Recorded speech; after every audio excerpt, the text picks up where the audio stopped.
विविधता तो आ गया देश में, लेकिन अब भी बहुत सारे ऐसे जीव जंतु हैं जो हमारे देश से लुप्त हो चुके हैं। सनातन धर्म के महान ग्रंथों में ऐसे कई जानवरों और पक्षियों का जिक्र आता है जो अब हमारे देश तो छोड़िए पूरी दुनिया में नहीं पाए जाते। आज द कर्मा आपको उस पुरानी दुनिया में ले जा रहा है जहां शेर को भी मारकर खाने वाले जानवर हुआ करते थे। ऐसी चिड़िया जो हाथी को भी लेकर उड़ जाती थी। किसी भी सभ्यता और संसार को जानने के लिए हमें पुराने ग्रंथों को जरूर देखना चाहिए, जिनमें हमें पुरानी दुनिया का वर्णन मिलता है।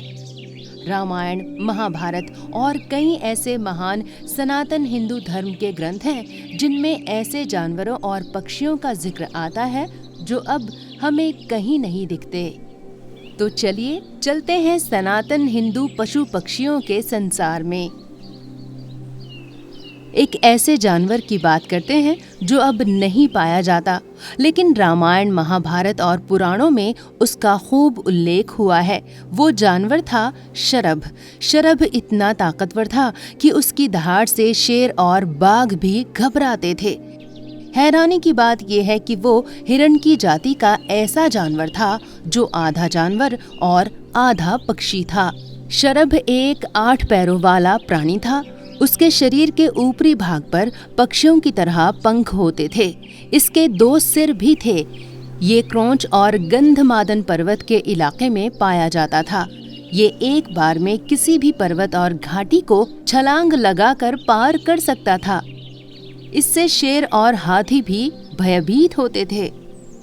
शैव मत की कथाओं में जब विष्णु नरसिंह का अवतार लेते हैं और हिरण्यकश्यप का वध करने के बाद क्रोधवश संसार का संहार करने के लिए आगे बढ़ते हैं, तो शिव शरभ का रूप लेकर विष्णु से युद्ध करते हैं। शैव कथाओं के अनुसार शिव और विष्णु अवतार नरसिंह के बीच इस युद्ध में शरभेश्वर शिव विष्णु स्वरूप नरसिंह को पराजित कर उनका क्रोध खत्म कर देते हैं। भगवान शिव जिस व्याघ्र चर्म पर बैठते हैं वो दरअसल नरसिंह भगवान के शरीर की खाल ही है। जातक कथाओं में भगवान बुद्ध को भी उनके एक पूर्व जन्म में शरभ के रूप में दिखाया गया है। दक्षिण भारत की कथाओं में शरभ का विशेष वर्णन है। वाल्मीकि रामायण में राम की वीरता की तुलना शरभ से की गई है। कर्नाटक की राज्य सरकार के अनेक विभागों में अब भी शरभ की तस्वीर को राजकीय चिन्ह के रूप में इस्तेमाल किया जाता है। अब बात करते हैं कुछ ऐसे पक्षियों की जो अब नहीं पाए जाते। ऐसा ही एक था भेरुंड या गंधभेरुंड। भेरुंड पक्षी के 2 सिर होते थे और मोर की तरह लंबे पंख भी होते थे। इसे विभिन्न मूर्तियों में अपनी चोंच में हाथी को लिए उड़ते दिखाया गया है। इस पक्षी की मूर्ति शिमोगा जिले के रामेश्वर मंदिर के शीर्ष पर लगाई गई है। विजयनगर साम्राज्य, मैसूर के राजाओं के राज्य चिन्ह और मुद्राओं में इस पक्षी को अंकित किया गया है। इस पक्षी को लेकर दक्षिण भारत के अनेक ग्रंथों में कथाएं हैं। एक कथा ये है कि जब हिरण्यकश्यप का वध भगवान विष्णु के अवतार नरसिंह ने कर दिया था, तो इसके बाद भी उनका क्रोध शांत नहीं हुआ।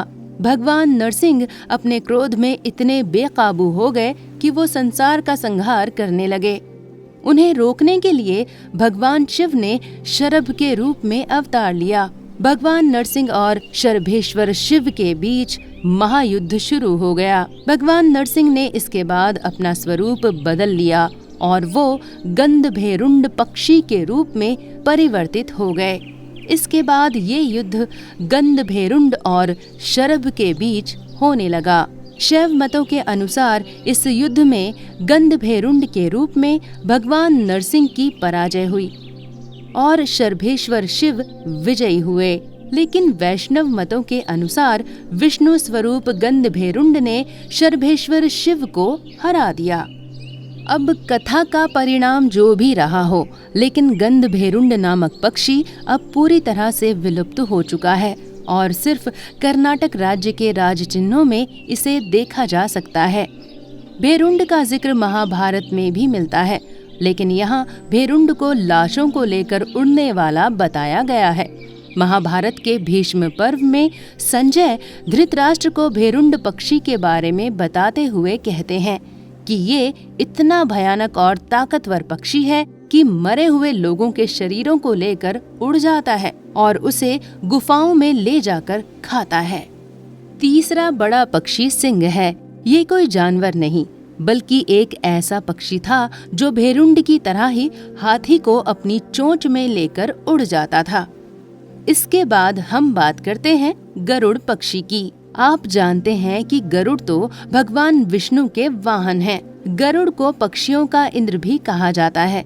अब गरुड़ इस दुनिया से विलुप्त हो चुके हैं, लेकिन रामायण, महाभारत और पुराणों में गरुड़ की शक्ति का उल्लेख बार बार मिलता है। महाभारत की कथाओं के अनुसार गरुड़ ने सभी देवताओं को पराजित कर अमृत प्राप्त कर लिया था।